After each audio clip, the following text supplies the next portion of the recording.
Thanks for coming out. Nice big crowd. It's fun to see the crowd grow over the years. So my name is Andrew Santoro. I'm a development manager at Macy's. With me, as he said, Peter, an architect, as well as Yvonne, who's also an architect and was our implementation lead on our project. Today we want to talk about our application background and what led us, our problem statement, what led us to Cassandra.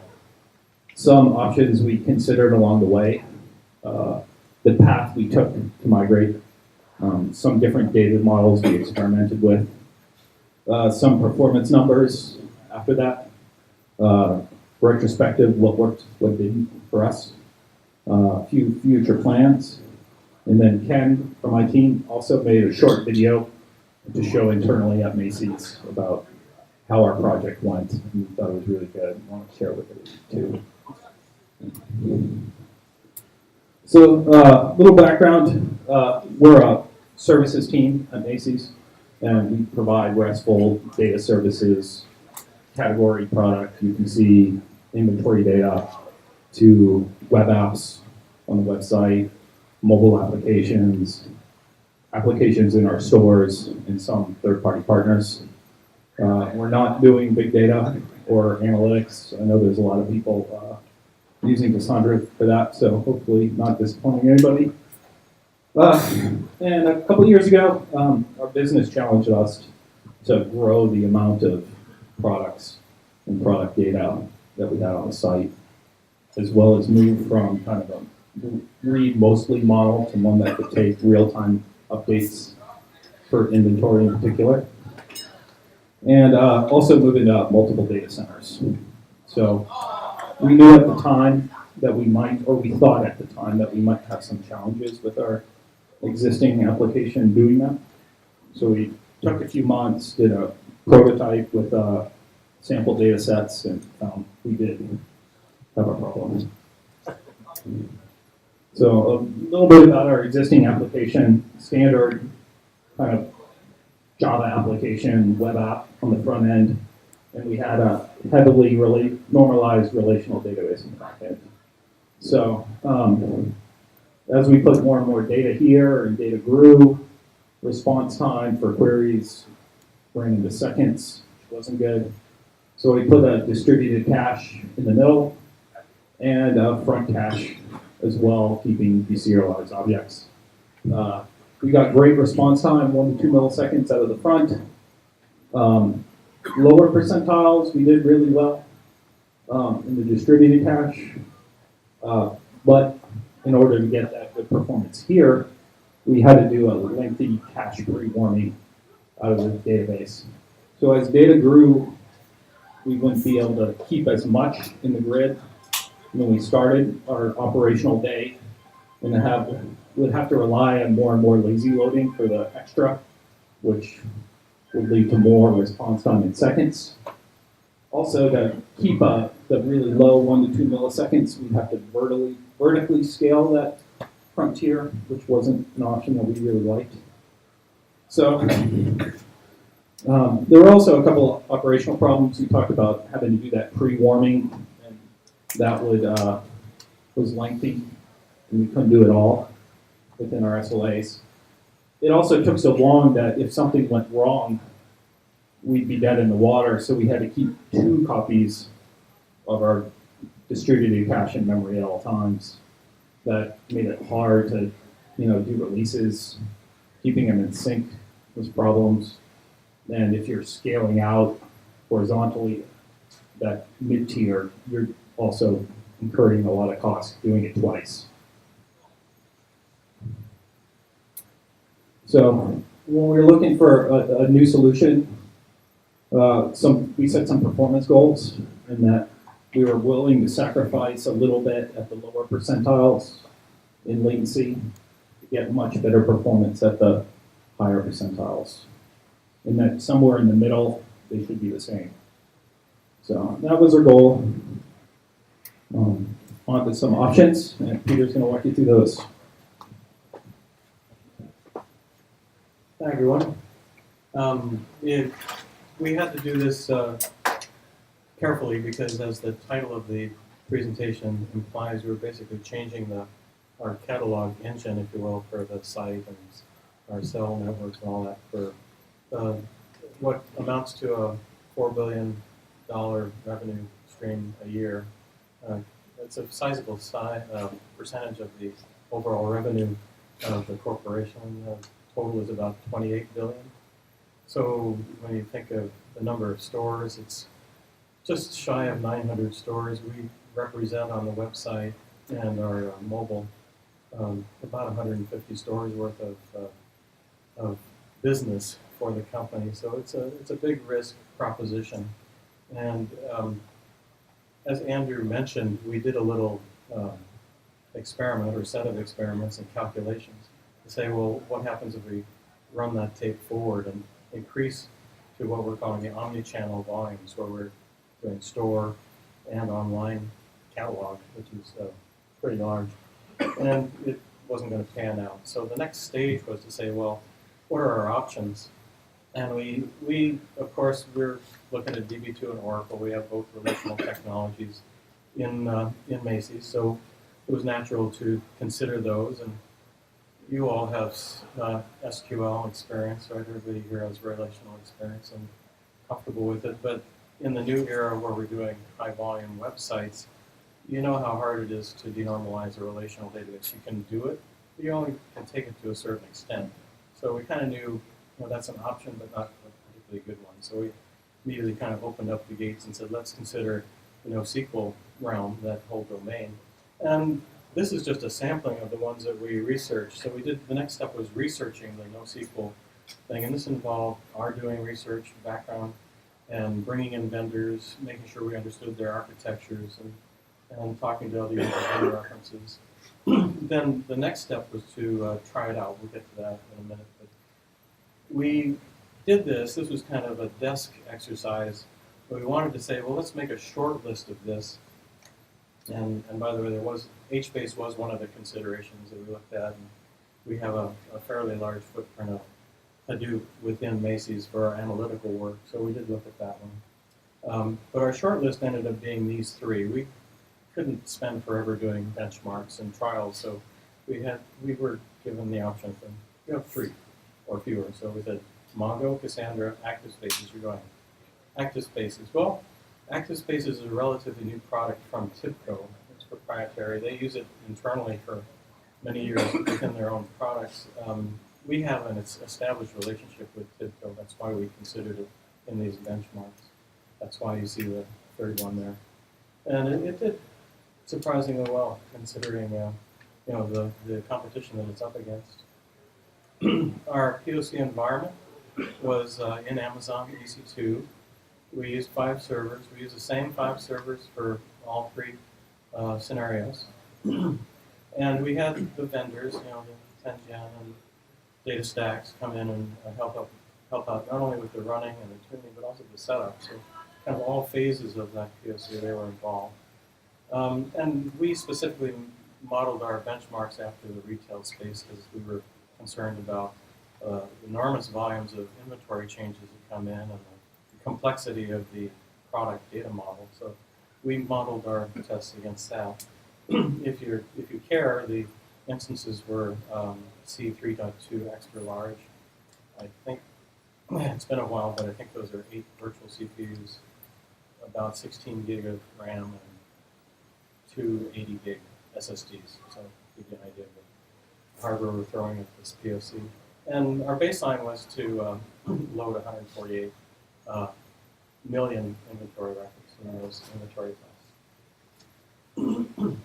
And I don't want to read through this slide. It's just to give you an idea of the kinds of scorings that we were looking at. You can see that, well, maybe you can't see. I don't know how good you can read this in the back, but you see the high watermark items are performance, scalability, elasticity, robustness, maintenance, and there's other categories as well. You also see that the score for Active Spaces and Cassandra are quite close. They're neck and neck. And then, my God, Mongo scored so poorly. This is Mongo 2.0. This is when we were doing the trial, so we used what was available at the time. The problem, okay, this is just a graphical representation of the same thing, showing kind of how neck and neck these, red is active spaces, blue is Cassandra, and Mongo is gray. You see how even active spaces in Cassandra were in terms of scoring and results. Here's the problem that we encountered with MongoDB. When we tried to do an initial load, and many of the other tests too, we couldn't complete the tests. So it was kind of hard to score them high on those things. In this particular case, the initial load, it only processed 23 million of 148 million records, and then even with 10gen there kind of giving it a boot, they couldn't get the test to complete. TIBCO and active spaces and Cassandra were neck and neck. I mean, depending on how many nodes, we were limited in time, so we couldn't try all the different configurations. But basically, 1 JVM for Cassandra per server, and then we had up to 8 processes, because these are C++ processes running active spaces. And you see that they're pretty similar in the tens of thousands, the upper tens of thousands of TPS for loading. And the machine, this is under load, and even under load, the memory and CPU footprints aren't horrible. Did upserts, you see a kind of an order of magnitude lower now, it's like 4,000-ish. Again, Mongo, I hate to beat up on Mongo. I don't really want it to come across that way, but it couldn't complete that test either. You see the average latency there on the upserts, 3.5, say, milliseconds, pretty fast. And in terms of CPU, it's not even breathing hard. Reads, another order of magnitude down. Now you see better figures when we get into our own production numbers. Ivan's going to walk you through those. And he tells me that he actually rehearsed this with his wife right after the baby was born on Monday. So she says he's ready to present. So we'll see. And so that kind of completed the first phase. It was pretty clear we wanted to do Cassandra, right? This is the way to go. And next thing is say, well, how do we do this? How do we switch those jet engines in the middle of flight and do it without risking the corporation of $4 billion worth of revenue? So I'll probably have to point with this one. This is kind of small print. So we created RESTful services on both the old, on the left-hand side, and the new Cassandra tier. So this is the app tier, the app server tier here. So they have identical RESTful services. Now we did a pilot in production. We weren't throwing all of our chips in all at once. What we did was we took what we thought were pretty interesting and kind of worst case scenarios. We took the product detail service, and we were doing that against a mixed load of trying to load high volume inventory data. That was kind of our worst case scenario, and that's what we were putting into production as our first pilot. Well, how do you do that without bringing down the system? We have our data grid and DB2 on the legacy side, and we have the Cassandra ring, which was, I think, for the pilot it was 4 nodes, because it was, I mean, the volumes weren't going to be very high at the beginning. And one other thing to note, we kind of cheated. We took, since this is an in-memory grid, and if it fails, we have to rebuild it from DB2. We basically took that same extract, and instead of, in addition to loading this, we had another version of the program that would load that thing. So that's not something we want to tie in to the load long term, because it means you have to do this load and then you have to do this load. So suboptimal. So in the new scheme, we'd be loading directly to Cassandra. We're working on that this year, kind of taking that scaffolding off and doing it the right way this year. And we use the load balancer, F5, to take a random sampling of 1% of the traffic and send it this way. And then with a lot of monitoring, we added a lot of instrumentation. Ivan did that. And it really helped a lot, because then we could compare apples to apples on both sides. and saw that as we turned up the volume on the new, it was working well. So we continued to amp it up, 5%, 10%, et cetera, and get to phase 2, which is a complete switchover. So all the traffic now is coming down this way, and this was just really here to kind of be a safety blanket or a security blanket for us in case things went really haywire. And these are switched. It should be 1% going this way and 99% going this way. So it's a little typo there. I caught it before you did. Too bad you could have won this. But no. Pay attention. Okay, so any questions on that? Then we'll get to the data models. Yvonne's going to walk you through the data models we tried out and some of the production performance results. Thanks, Peter. Hi, everyone. So we had 4 major requirements for data model. The first one, we needed to be able to model hierarchical data in the data model. Second one, we wanted to be able to aggregate data to minimize number of reads so that we store product, UPC, their attributes all together. Third one, we wanted to avoid reads before writes because we wanted to leverage Cassandra capability for high write throughput. Also, we wanted to keep it readable by third-party tools like SQL Shell or Santoro. We didn't want to write just array of bytes which are understood by application only. Just in case if there is some problem with service response on some environment, we wanted to be able to just connect directly to Cassandra, compare data in Cassandra versus service response and see the bad data or some defect in business logic. The first data model which we tried was based on parallel lists. Let's consider this example. We have product entity with 2 fields, ID and name. We have one-to-many relation from product to UPC, and UPC has ID, color fields, and product ID which is one key.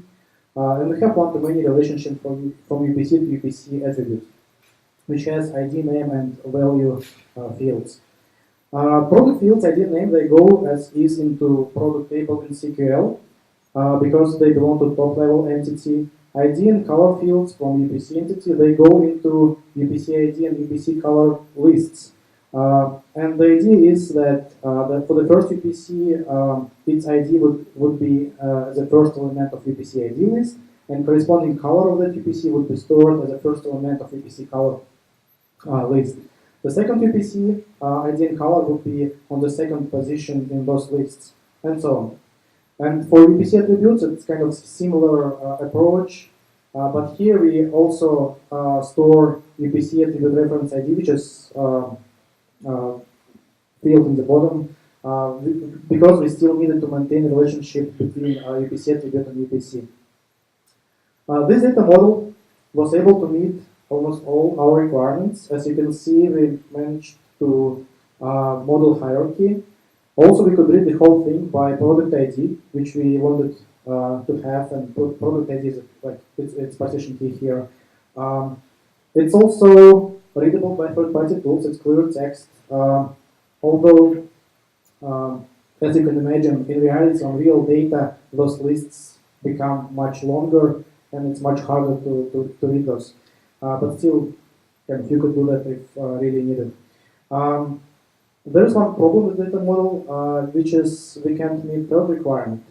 Let's say which is no reads before writes. If we want to update, for example, color for a particular UPC, and you can see that in SQL model, in SQL output, there's 2 UPCs, UPC with ID 22, which has color white, and UPC ID 33, which has color red. If we wanted to make UPC 33 yellow, we would need first to know position in that list. And to find out that index, you would need to first read UPC ID list, find out where this UPC, where's your UPC ID, which you're interested in. Based on that, you would know index, and then you could issue update operation. To overcome that, we came up with model based on maps. Now here, entity ID goes as a key in those maps.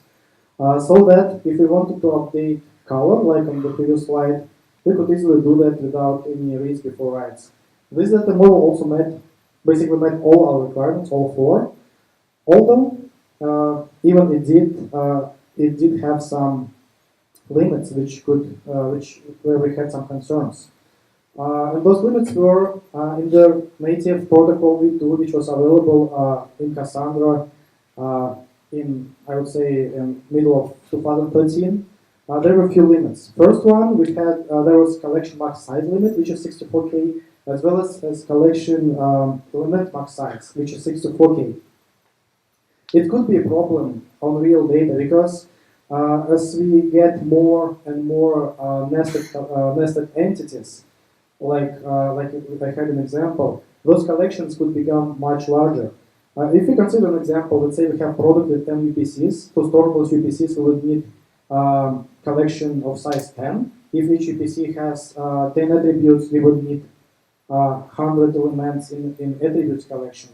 For attribute values, if each attribute had 10 values, we would need to store 1,000 attribute values in the third list.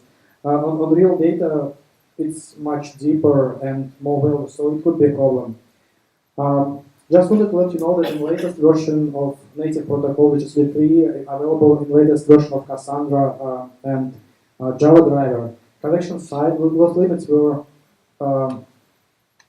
increased significantly. Now there are 4 bytes in the protocol used to encode both collection length and length of each element. But wanted to point out that there's some inconsistency now, because there is still a limit of 64K for set element max size and as well as map key map size. And to understand it better, let's go through a simple example. We have this collection internal storage. Sorry, we have the slide. We have table collections, which has 4 fields. My underscore key, which is primary key, and we have 3 fields: set, map, and list. And I just inserted some sample data, 2 numbers, 1 and 2, into the set and into the list, and 2 entries into the map. And there's a scale output for that data. Internally, in the output of Cassandra CLI, you could see that, and you know that for each piece of data in Cassandra, there's such notion of cells, and each cell has name, value, and timestamp. So for that data model, values of lists are stored as a value part of cell, as well as map values. But for map keys and set values, they are actually stored in their cell names, which still have that 64K limit. So if you try to use those, and if you try to insert something bigger into the set, you will get an error, while it works fine with lists and map values. The alternative data model we tried was based on compound key and JSON. In general, JSON is an easy way to represent hierarchical data structure naturally. So the only question for us was how granular we want those objects to be. First approach is kind of to put everything into single product object, product itself, its attributes, UPCs, etc., everything. But that was too coarse-grained. So we decided that optimal way would be to have product object as a separate JSON entity, as well as keep each UPC as a separate JSON object. Since we still needed to maintain one-to-many relationship between product and UPC, we needed to use compound key to support that. And the idea is that in that model there's object field of type text, which can store either product JSON or UPC JSON based on the value of UPC ID field. If it's 0, it means it's product row. If it's something else, if it's a positive number, it is UPC ID, and it indicates that it's a UPC row. Also, since JSON object you can read or update it partially, whenever you do have a need for partial update and read, like we in particular we just keep the data as a separate JSON. Like we have an example with review customer ratings data. we wanted, it has different life cycles, so we needed to be able to update it separately from product. We just have separate field review for that. And since customer ratings data makes sense only for product, so it's for the product level, we keep it for product role, and for UPC roles it's just null. And with this data model, we also were able to meet all requirements. Thanks to JSON, we stored hierarchy. We can read all 3 rows as we look in SQL by issuing single read operation because there's partition key, the stored ID, and they're stored physically together. We can update with granularity we needed, like product data, we could update it separately from UPC level, from UPC data, and separately from product reviews data. I have a couple of slides which show internal structure for compound key as well. The idea is that for this sample data, value of clustering key gets joined with your data field names for data, like data 1 and data 2, using column, and that becomes cell name, and value of those fields is stored as a value. And all the data is stored under a single physical row with ID 1, which is product ID. When we had those alternative approaches for data model, we wanted to measure what works better for us. We executed a number of tests. One of those was data load. And as part of data load, we just was taking data in a relational DB, as Peter showed on the diagram. We, as part of kind of phase 1, we still were loading data from DB2 into Cassandra. And for each data model, we ran 3 data loads and had 10 minutes of relaxed time between each of those.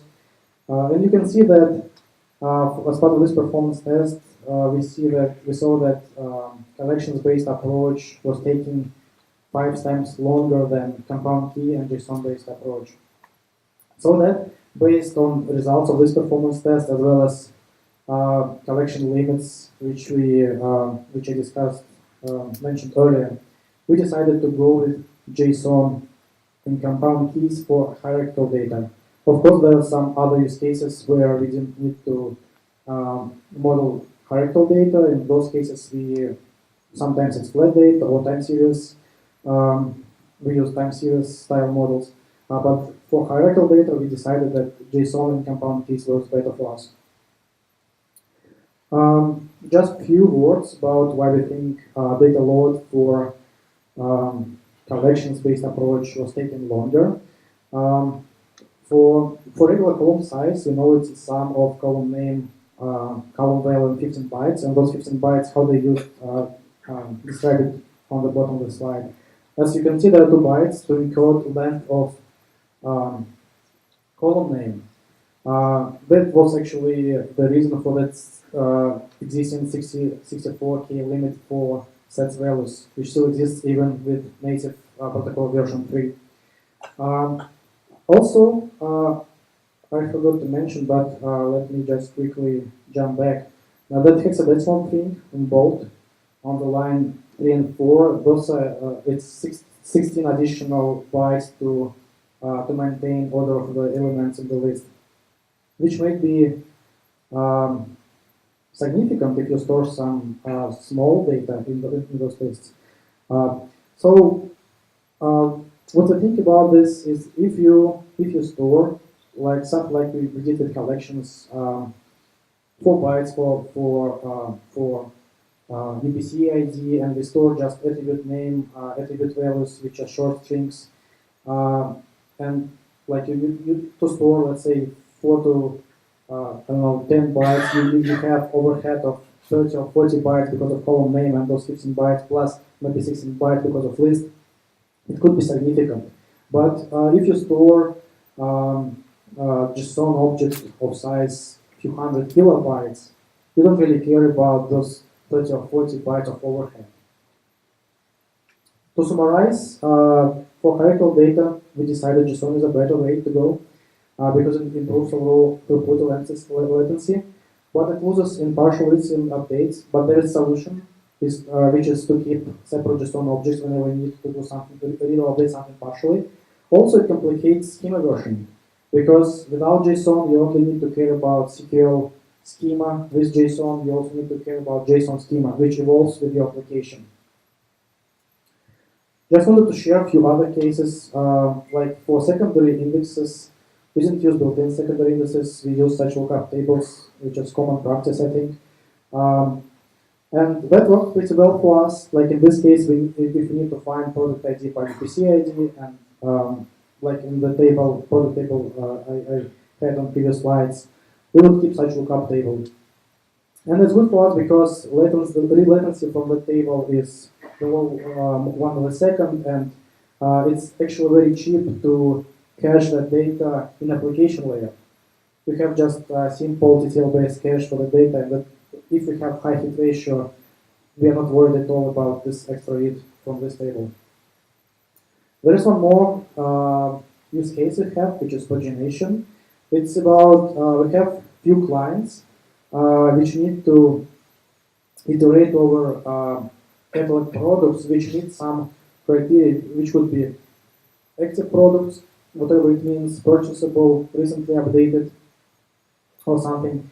So they send requests like on the first line, asking, give me active products, 100 active products, we return back 100 products as well as the link to the next page, which has that offset parameter set to last product ID from the last page. To support that in Cassandra, we needed to have such product paging table with filter as a partition key, which would have value active or purchasable or something, and product ID as a clustering key. And with such simple query, like because Cassandra maintains those product IDs sorted, query like select product ID from the table where filter equals active and product ID is greater than last product ID within 100 worked very well for us. Even though it's could be considered as anti-pattern, when we have such wide row and which would cause hotspots, it wasn't a problem for us because we had pretty low volume on the table. That worked fine for a while, and this is some charts which show that footprint on disk is very minimal. It's 25 megabytes per node, and number of SSTables is under control of compaction. However, we had some inefficiencies in the way how we maintained the table. To give some example, let's say for active products, we sometimes had some products in that table which are not active anymore. So we needed to execute, to run some real-time checks to evaluate the criteria one more time. And if the product doesn't meet the criteria anymore, we just need to skip it. And we could have, like for 100 product IDs, we could have 40 such product IDs which are not meeting the criteria anymore. And that led to extra reads from other tables to evaluate the criteria, which we wanted to avoid. So we introduced delete operation, so that as a stream of updates coming through the system, we would evaluate that criteria, and if a particular product meets it, we would store it we would insert it into the table. If it doesn't, we would issue delete operation, regardless of whether that product existed in the table or not before. And that optimization brought actually compaction issue. As you can see, now number of SSTables is growing over time. That time frame is about 1 month. It grew substantially, and we could see compaction stats tool would show us that compaction is in progress, and it's showing 0% of completion time, and that's hanging forever, hours and hours. You could also see that compaction, entry in the log files compacting large row incrementally, which Cassandra writes to the log file when row being compacted exceeds in-memory compaction limit, which is 64 MB by default, which in turn triggers slow two-phase compaction process according to the documentation. We didn't have time yet to review how that slow two-phase compaction process works, but we did see that it's really slow. As you can see, as I mentioned, it's just taking hours, even not days. Few things what we are thinking, what we are going to do with this. We could decrease GC grace period on the table. It still has default value of 10 days, so that tombstones being accumulated on the table could be removed by compaction earlier without reaching that large row threshold. We could also introduce reads before writes, so that before we issue the declaration, we really see whether the product ID in that index or not. So if it's not, we wouldn't issue the declaration then. Another approach is use token-based standard approach for pagination, which is available in Cassandra documentation. So we will see, like, we didn't make final decision yet on this. We'll see how each of those approaches work. Also, we wanted to share a few numbers from production. We have now DataStax Enterprise Core 3 with Cassandra 12.7 in production. We have total 6 such servers, and each has 8 cores, hyper-threaded, and we do have SSD drives. So there's also plenty of memory, as you can see, almost 200 GB. For Cassandra configuration, we use network topology strategy with replication factor of 3. We use virtual nodes. They are available since Cassandra 1.2, which we started using back in January 2013. We use Cache 100 MB, 32 for concurrent reads and writes. JVM heap is 8 GB and 400 MB for young generation. We use size-tiered compaction strategy for bulk load data, and we use leveled for real-time updates. On the client application side, we use DataStax Java driver with version 2.1.4. We use SQL 3, local quorum for write consistency level, and 1 for read consistency level. And here, some charts for our read performance.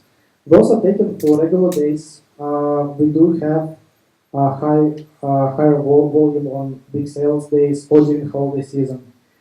On these days, as you can see, forgot to mention, we also have few layers of caching in front of Cassandra. In application layer, for services, also in front-end applications, as well as edge cache. You can see here that we have spikes up to 7,000-8,000 reads a second, with average latency somewhere between 1 to 2 milliseconds. For the writes, we currently have spikes for 4,000 requests a second, with average latency 0.6, 0.8, and which spikes up to 1 millisecond, 1.2 during data loads. You can see on the right bottom chart those spikes. Those correspond to daily data loads which we still have. Garbage collection wise, we are doing pretty well. We are spending just 2% of time doing young generation GC. For the concurrent mark sweep GC, it's also very minimal. There's just few minimal spikes during data loads. Disk utilization is low. It's at the most 20% during this time frame. And again, as I mentioned during holiday season, we have about 4 times higher number of requests. So we needed to plan for such for such days for sales event and holiday season, and it looks underloaded on other days. But since it's hardware, we need to keep it. For data size, it's currently 20 to 30 GB per node. We have 6 of them, so it's total 180 GB cluster-wide. We do expect the data to grow as we implement more and more use cases, as Andrew and Peter mentioned. And those use cases bring more data attribution for in-store products, as well as whenever we need to support some use cases per store, like availability. We want to care about availability per store now, so we need to multiply whatever we have by 800 to support availability per store. Same happens with price. We need to support price per store. And after having that, there's going to be also a stream of updates coming for us for availability, especially during holiday season, which is going to be per store. That's what we have right now. And Peter, please continue.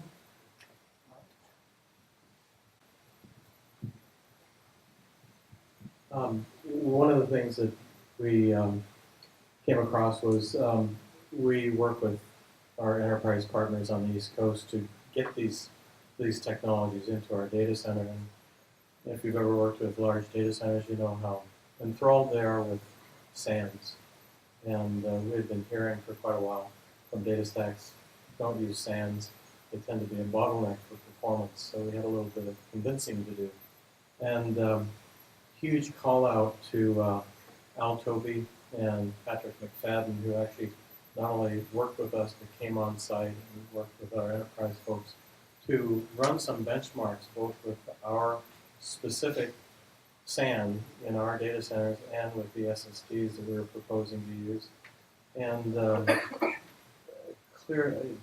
what the enterprise folks will sell you on is the huge number of IOPS that SAN support, and they do.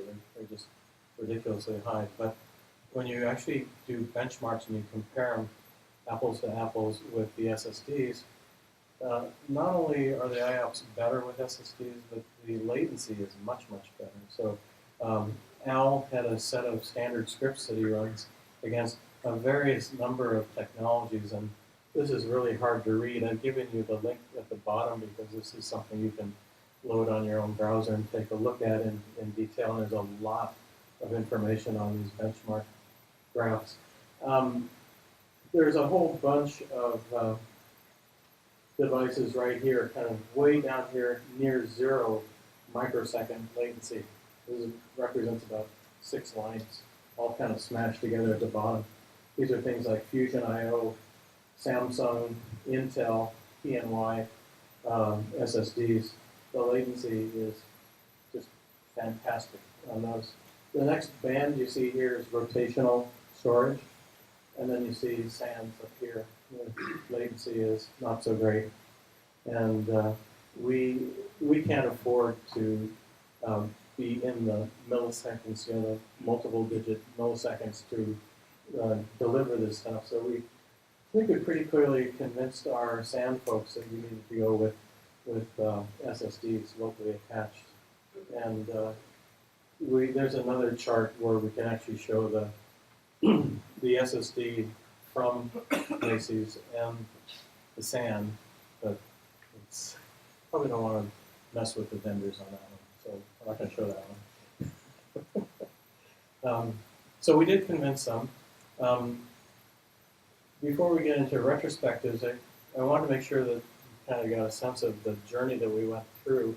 We already talked about kind of running the tape forward and seeing how things would work if we just expanded the infrastructure that we already had. So that was like 2013, beginning of, I think was the report that we published back then. Then the POC, where we tried out the 3 vendors, that was the beginning of 2013. And the beginning of the year, February, is when we kind of kick off a lot of our projects within Macy. So that was when we started the pilot. And because we were constrained on the number of servers that we had 4 and then 6. Then we added 2 more later. Actually, we added 4 more later, but they held 2 out just as reserves. To do that, if you do something like that, you see that we can squeeze a pretty substantial amount of traffic through a fairly small ring. But we also, I want to make sure you got this point. Every iteration that we did throughout the year, we were running benchmarks. We actually leased servers that were very similar to production on GoGrid and tried out what amounts to, I think, about 3 dozen different kinds of tests. And I was just looking through them today, and in terms of test sessions, we were up in the hundreds of them. So we ran through a lot of tests to make sure that these things work. Because if if these servers aren't tuned to the max in a small ring, you're going to have performance and throughput problems. So just wanted to make sure that we kind of got through that life cycle there and what we went through. We spent 2014 basically rolling out the catalog services, and that includes product UPC, inventory checks, and what else? That was the bulk of it. It was those three. And for ROM now, ROM is busy rolling out the store services this year. So we, throughout 2014 and now into 2015, we're completing that rollout and expanding the ring. And we'll get into some of the things we're planning to do in just a second. So I think you can count this as a successful journey. I think it was successful because we put a lot of thought into how to do this carefully. We got a lot of help from DataStax in making sure that we got the proper patterns in place and the proper designs in place. So I think this was a story with a happy ending. So we found that the documentation was very good. It was very accessible, unlike some vendors, which is kind of hard. You have to kind of wrestle with them to get documentation. And in addition to the documentation, it's so easy to call them and get help and come on site. They talk to us over the phone. They had office hours. It was really helpful. Since we had so much SQL experience, the migration, the transition to CQL3 was pretty easy. And you just had to throw out joins, which is great because you're mainly just getting one row and you're done, which is wonderful. The tracing on it is very helpful if you want to find out what's going on. We hadn't lost a node in production until last week. It wasn't our fault. Some infrastructure group decided to take 2 of our host names and reassign them to a different cluster of database servers somewhere else. So Connolly worked on that. He's our Cassandra DBA, and he was it 3 hours? It took about 3 hours to get the right people to fix it. First node basically, 2 node we lost almost like speed of 35 minutes. One node came back up, so we went to normally second node came back on the So the first one we won out of luck. It came back up Yeah. naturally. So luck helps sometimes. Who needs talent when you've got luck? But then you didn't have to load up the shotgun to get the second one up. Okay. All right. And we had so much reliance on the app tier, our what was WebSphere and is JBoss now. We were loading so much information into that cache, the front cache, that it was getting to the point where it was just going to break. We were putting too much data in it. And this got rid of that. Now we're in a passively loaded cache. We don't load everything. It's most recently used type cache. Much more efficient, much more effective. A lot less to manage, which we saw that as a big win because the data grid that we had was a lot of maintenance. It was very long running, and it was error prone, and we just didn't like it. We knew we wanted to get rid of that. Also, as a call out, Yvonne included this link. It's really helpful if you're setting up a local host cluster. That URL is really helpful to set up your own cluster of Cassandra and give it a spin. Problems that we encountered with Cassandra, we actually stumbled upon certain queries that would bring down the entire cluster. And for a modest fee, we'll let you know what goes on. Unless DataStax outbids you, and then we'll take the highest bidder. But in the meantime, we're not going to tell you what those queries are. We found that if you delete and create a key space too quickly, it starts creating it while there's still files around, and it gets very, very confused. And that's a gyro for Cassandra. We just started avoiding that scenario, and I'm not sure where that gyro stands right now. Yvonne already talked about the lengthy compaction problem. Don't be lulled into a false sense of security using CQL. It's so convenient to use, but you saw the process we went through with the design and taking advantage of how information is clustered together. You need to understand how the data is stored. Cluster keys are very important. You have to understand the overhead involved. We spent a lot of time talking about the product schema and our journey on that one, but there were a lot of other simpler schemas. So it really depends on what your use case is and how much trouble you have to go through to get that. I mean, there's whole areas, whole data domains like the time series that are pretty well thought out already, and you don't have to do a lot of work. This, trying to do a very complex hierarchical schema like this for products, master products, UPCs, attributes, multiple levels of attributes, it was a journey to try and figure that out. And then we're a little bit unhappy with the Ops Center performance charts. The fact that you can't trim back certain types of information on a graph means that it can sometimes wash out the information you're really interested in. For example, you'll always see a max, and your scales and everything are always set to max because of that, and it kind of overwhelms it, and you have the thing you're really interested in is the average, and it's just a baseline. What is that? And so stuff like that we have to see some improvement on, and we're nice about it. We're persistent about it. We created some of our own problems. The fact that we're retail and retail equals cheap means we didn't have a lot of servers to play with, and so we had to make everything. All the servers that we had to work, and they had to work well. We had a situation when we first rolled out Pilot where we were having basically a non-operational cluster, and we were all scratching our heads. And Yvonne and his team ran, can you believe this, they ran a pi calculation. And they discovered that 2 of the nodes were running extremely slow. And further analysis showed that, in fact, the CPU is being told to shut down hundreds of thousands